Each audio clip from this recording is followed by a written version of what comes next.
So continuing the timeline, can you talk about the dating of the Gospels and what they confirm about the resurrection? Sure.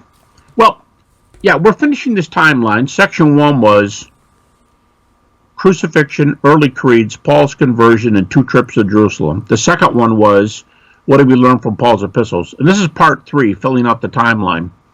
The 4 canonical Gospels, the 4 that were accepted.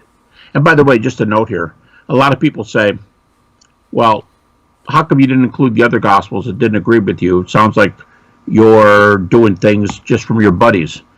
And I have a little response. According to most New Testament scholars, the other Gospels, Gospel of Thomas, Gospel of Peter, are 2nd century.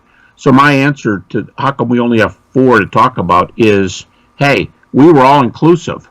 Up at about 100 AD, every Gospel we had was included. It was 4, and there are differences between them. John is not Mark, but the traditional ones, the canonical ones, are what we have. And here's the dates. The date for Mark is about 65 to 70. Now, some people say 65, 75. I know a fellow who just supervised a thesis, and the student, a very heady thesis, it's being used for apparently to go on for a PhD. He surveyed over 200 contemporary scholars, and Mark is dated 65 to 70 on average. And most scholars believe that Mark is the author, and most of the scholars believe that Peter was his primary source. That's incredible. 65 to 70, that's 35 to 40 years. And Mark is the author, and Peter, he was Peter's traveling companion. Dr. Habermas, are these critical scholars that he references? Yes. They are guys who have terminal degrees in some area of New Testament, theology, history, the fields that will contribute to this. Not a guy with a PhD in aerodynamics or a PhD in biology. I mean, good degrees, but not the field. And so Mark is 35 to 40 years, which is 65 to 70. Then now I'm going to use critics' dates. I'm going to favor the critics here. They usually put Matthew at 80, which is plus 50. You always got to subtract 30. Matthew at 80 or plus 30. Luke at 85 or plus, sorry, I think I just said that wrong. Matthew's 80 or plus 50.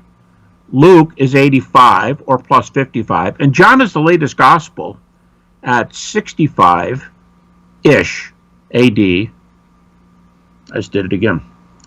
And John is the latest gospel at about plus 65, which is 95 AD. 65 plus 30, 98 5 AD is the actual date. Now, everybody realizes, now Mark probably doesn't record appearances. He knows there are appearances. He knows it because he predicts the resurrection over and over and over. He has Jesus predicting the resurrection. Mark is not going to keep the predictions of the resurrection in his narrative if there's no resurrection or if he doesn't know about a resurrection. And Jesus is always the one talking. I'm going to go up to Jerusalem. I'm going to be beaten up. I'm going to die. And after that, the Son of God will be, or Son of Man, he calls himself different names, will be raised from the dead. And the disciples get upset. And they go, oh, no, we're going to stand by you. And he says, forget it, I'm going to be killed. In fact, the last one, Mark 14, Mark tells him to, Jesus, Mark's doing the writing, Jesus tells him to meet me in Galilee after my resurrection. So Mark knows it, but there's no narrated appearances. Matthew, Luke, and John have very clear, not just very clear appearances, but very clear physical appearances. And Matthew chapter 28, the women hold Jesus by the feet. They're touching him. In Luke, the disciples are upset. They're doubting. They're scared. They think he's a ghost. And he says, I love the King James here. The King James says, handle me and see, for a spirit hath not flesh and bones as you see me have. And it said, while they were still startled, he said, hey, you folks have any food? And they gave him fish and honey. and he ate in front of them. So Jesus is very physical, offers himself to the disciples. Handle me and see, he says. And then in John, he does similarly, but in John is the famous story in John 20 of doubting Thomas. And Thomas says, I won't believe until I see him. And Jesus showed him, he shows him his hands and feet in Luke. He shows him his hands and side in John. And hands, according to most New Testament scholars, the nail was placed either right there or right below it. And you go, well, hands is hand. But the Greek word is not as specific as most Greek words. Sometimes the word is used like even of the lower arm. I should say upper arm. But so there's very physical appearances, and they're all written between 65 to 95 is the usual dates.